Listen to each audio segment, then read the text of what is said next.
ఆటపాటకు మొదటి ఆది గురువమ్మ, మంచి మాట చెప్పే బంగారు బొమ్మ. 5 ఏళ్ల వయసులో పలక చేతికిచ్చి బడికి ఓ బిడ్డని బతుకు బాట చూపి,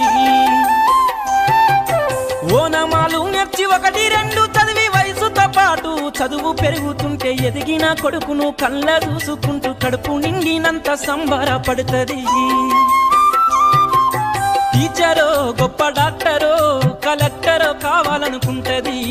మనసున్న తల్లి మన అమ్మ కమ్మని కలలెన్నో మదిలోన కంటది. జన్మనిచ్చిన అమ్మ రాజ్యబమ్మ కాదు, జగమంత జన్మంత కొలిచేటి దైవము అమ్మా. కమ్మనైన అమ్మ పాట వింటే ఎంత మధురమో, మనసుకు కాదు మరువతరము. కమ్మనైన అమ్మ పాట వింటే ఎంత